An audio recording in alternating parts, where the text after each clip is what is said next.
මේ අවුරුදු දෙක ඇතුළත ඊටාම වේගයෙන් රුපියල අවප්‍රමාණය වෙලා තියෙනවා. දැන් 290 ගානට තිබ්බ ඩොලර් එකේ අපේ රුපියලේ අගය දැන් වැඩි වෙලා තියෙනවා. අද වෙනකොට 340. ඔක 350 ගානකට ගියා. ඊට පස්සේ 325කට විතර අඩු වුණා. ආපහු 340කට වැඩි වෙලා තියෙනවා. මේ මාසයක් ඇතුළත මේ වගේ උච්චාවචනයක් සිදුවීම ආර්ථිකයට ඊටාම බරපතලයි.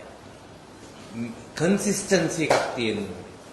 ව්‍යාපාර කිරීමේදී සියලුම ව්‍යාපාරිකයන් ඊටාම අර්බුදකාරී තත්වයකට මේපත් වෙලා තියෙනවා. මේ ආර්ථිකය එක පැත්තකින් රුපියල අවප්‍රමාණය වෙනවා. එක පැත්තකින් උද්දමනය වැඩි වෙලා තියෙනවා. අපේ රටේ ෆන්ඩමෙන්ටල් ගත්තා. මේක තේරුම් ගන්න ඕනේ මේ පැලවත්තට ඕනේ විදිහට ඩොලර් එක නතර කරන්න බෑ. පැලවත්තට පුළුවන් ජනතා විමුක්ති පෙරමුණට නියෝග දාන්න. නමුත් පැලවත්තට ඩොලර් එක පාලනය කිරීමට හැකියාවක් නැහැ. මේක තේරුම් ගන්න. ඒතර ඩොලර් එක පාලනය කිරීමට නම් අපි ඒ ෆන්ඩමෙන්ටල්ස් ටික ශක්තිමත් කරන්න ඕන. කියන්නේ ඩොලර් අපිට වැඩිපුර ලබා ගන්න ඕන සාධක දියුණු වෙන්න.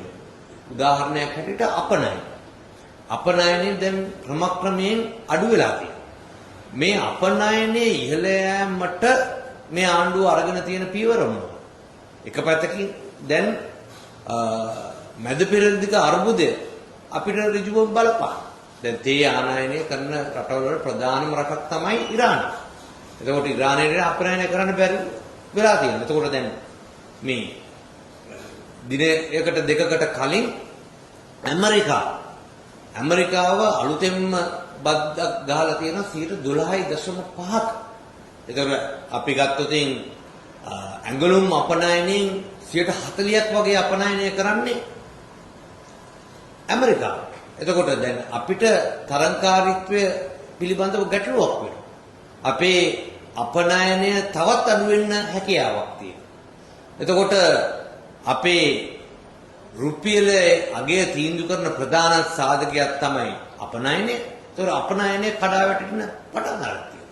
මැද පෙරදිග මේ අර්බුදයේ තුලින් තවත් අපේ රටට මුදල් එවන අපේ විදේශ ප්‍රේෂණ අඩු වෙන්න බොහෝ විට හැකියාවක් තියෙනවා.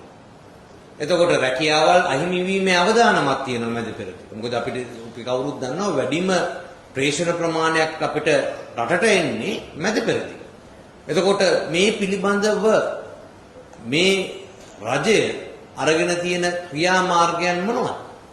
එක පැත්තකින් අපනයනය, එක පැත්තකින් ප්‍රේෂණ, අනිත් පැත්තකින් සංචාරක ප්‍රවර්ධනය. මේ වෙනකොට සංචාරකයන් අපේ රටට පැමිණීම විශාල වශයෙන් අඩු වෙලා තියෙනවා.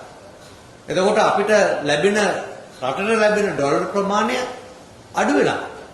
ඒතර මේ අපිට සංචාරකයන් ප්‍රවර්ධනය කරන්න හරි අපිට මැද පෙරදිගේ යුරෝපයෙන් එන සංචාරකයන් ප්‍රමාණය අඩුවීමක් තියෙනවා නම් එහෙනම් අපිට මේ වෙනත් ප්‍රදේශවල ලෝකයේ වෙනත් ප්‍රදේශ ඉන්දියාවෙන් වෙන්න පුළුවන්. එහෙම නැත්නම් මේ වෙනත් ප්‍රදේශ වලින් වෙන්න පුළුවන්. අපේ රටට ඕස්ට්‍රේලියාව වගේ ඒ වගේ ප්‍රදේශ වලින් වෙන්න පුළුවන්. චීනය වගේ ප්‍රදේශ වෙන්න පුළුවන්. අපේ සංචාරකයන් අපේ රටට ගෙන එන්න අපේ සංචාරකයන් ප්‍රවර්ධනය කරන්න මොනවද අරගෙන තියෙන ක්‍රියාමාර්ග? මේ ඉතා පැහැදිලිවම මේ හැමෝම උත්සාහයක යෙදෙනවා වෙනත් අවුරුදු 76ක එහෙම නැත්නම් පෞගිය ආණ්ඩු වලට බැන ඒ අයගේ වැරදි හින්දා තමයි මෙහෙම දෙයක් වෙන්නේ කියන එකට ප්‍රකාශ කරනවා. හැබැයි දැන් ඔබට මේ රටේ ඡන්දේ ලබා දුන්නේ මේ රටේ ජනතාව ඒ වැරදියක් කරලා තියෙනවා නම් ඒ වැරදි නිවැරදි කරන්න. ඒ විතරක් නෙමෙයි අඩු ගානේ ඒ මට්ටමට හරි තියාගන්න. දැන් අවුරුදු 76ක් හරි මේ අවුරුදු දෙකක් හරි. ඒ අවුරුදු 76 යම්ම ගැටලුවක් වුණා නම් ඒහා සමානම හෝ ඊට වඩා ගැටලුවක් මේ අවුරුදු දෙක තුන ඇති වෙලා තියෙනවා.